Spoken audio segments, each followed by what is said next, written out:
Hello, and welcome to the first in this series of Photoshop videos. We'll get started by opening the images we'll be working with today.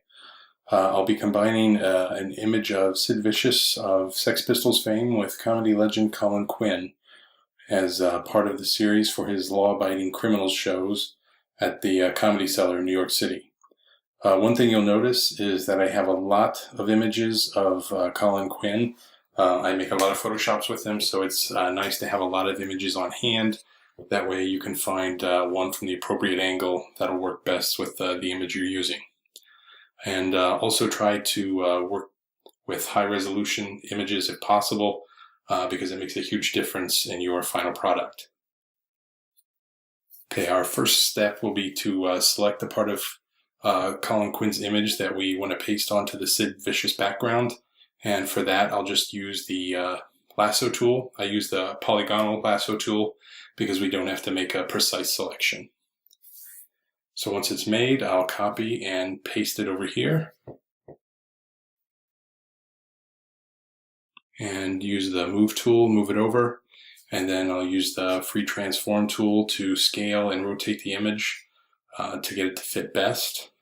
And one thing that helps is to adjust the opacity of the image so you can see the image behind and make sure you're getting it lined up properly.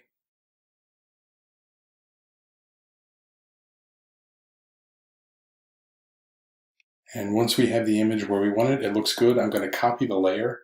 That way I can preserve that state. If I make any mistakes or need to go back and start over, I'll have that state of the image to work with. And then I'll switch to my eraser tool. Again, you may need to adjust the opacity of the eraser tool when you're cleaning up the image so you don't take away too much, and you'll be able to start to blend the images together.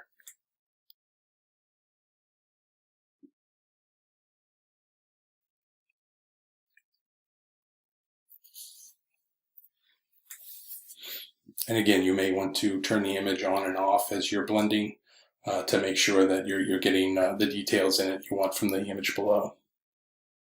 And now I'll just do a couple quick adjustments. I'm going to add some film grain, a film grain filter to the image to kind of break it up a little bit because the original image is grainy.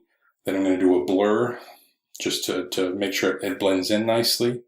And the last step will be to do some adjustments to the brightness and contrast of the image.